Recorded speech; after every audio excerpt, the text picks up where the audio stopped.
Okay, so the data given in this problem is the force P, red force P, that we apply. And the question is, if we know that P is equal to 100 pounds, and we know that the weight of the table is 30 pounds,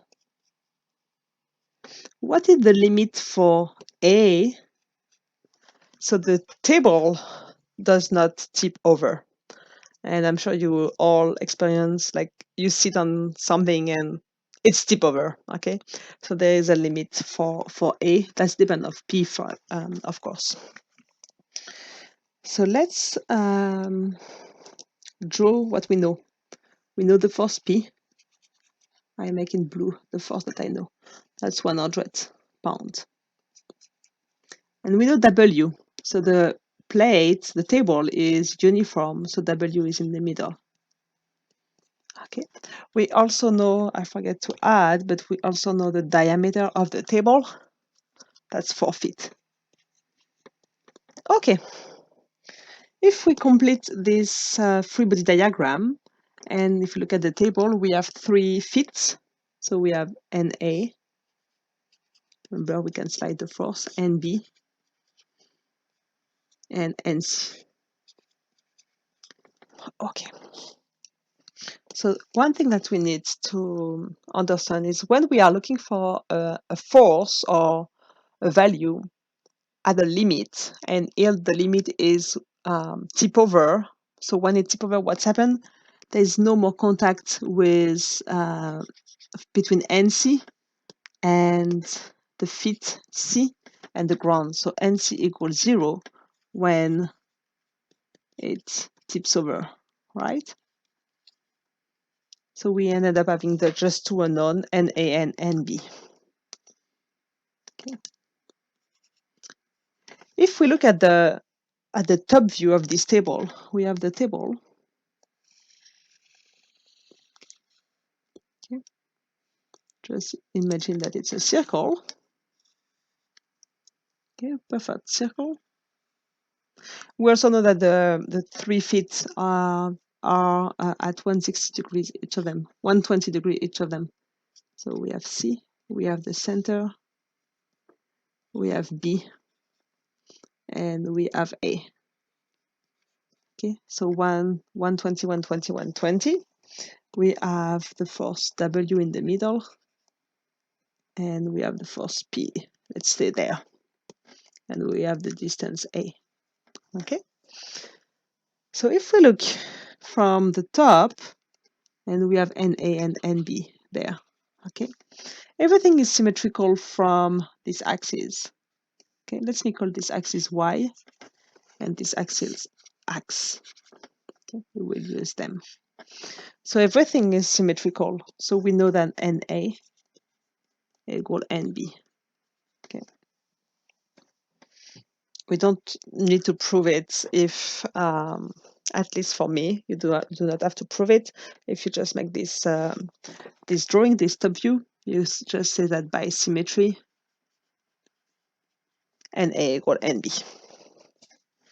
Okay, so we have the axis X. The axis X that I drew is there, something like that. Okay, we will use, if we do some of the forces on the axis Z, if it's the Z, okay, we will be able to find NA and NB. So let's do some of the forces on the axis Z. It's equal to 0, because what we have on Z, we have NA plus NB, and we have minus the 100, that is P, minus the 30, and it's equal to 0. Okay, so we got NA plus NB, that is equal to 130 pounds. And because we know that NA equal NB, if we use the two equations together, we can conclude that NA equal 65 pounds and NB is equal to 65 pounds. So we have the value of those normal forces. Now the question is, what is the distance A?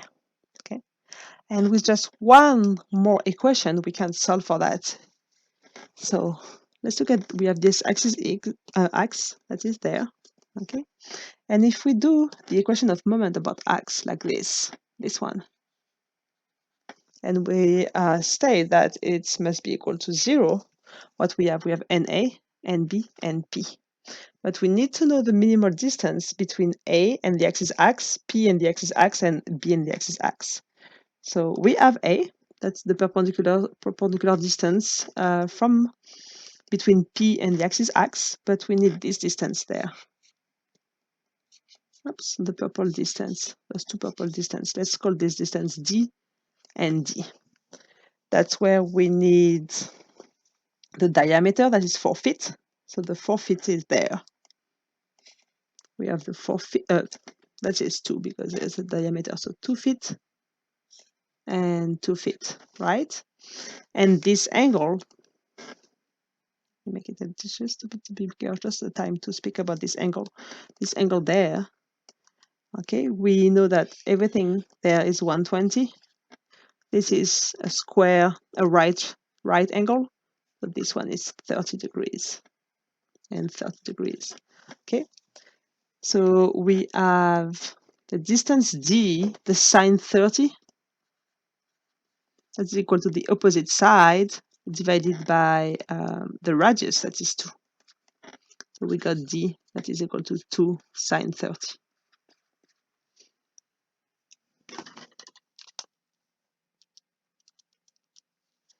This is 1. I always forget this, if the D, the sine or the cosine, that is 1 feet. Okay, so now let's come back to our equation, and I will make it there. We did the equation, the first one Z, and now I will do the sum of the moment about the axis x. It's equal to 0. So W is on x, so it doesn't create any moment. We have P, if we look, so that's x, y, and z. So P tend to rotate in the positive direction. So we have P times the distance A, and A tend to rotate in the negative direction. So minus NA times the distance D, and B tend to rotate in the negative directions too. So minus NB times D is equal to 0. So we have P times the distance A, that is equal to NA D plus NB D. P is 100. A is the unknown. NA is 65. D is 1, and 65 and 1. So we ended up having A that is equal to 130 divided by 100. This is 1.3 feet. So the limit for A, this limit there, is 1.3. So it's a bit more after this one, 1.3. Make sense? So if you have your table, oops, the total is 2. Those one on the side are there, the feet are there, and we do have the weight, and we can go up to 1.3. So something about there, and that's the first P, 1.3. After that, we tip over. That's funny because you see we can go a little bit after, but not so much. And of course, that's depend of the first P, the weight of the table, and how your feet are, how they are spaced around the edge of the table. So that's it for this one. That's why we have 1.3 feet. See you in the next video. Bye bye.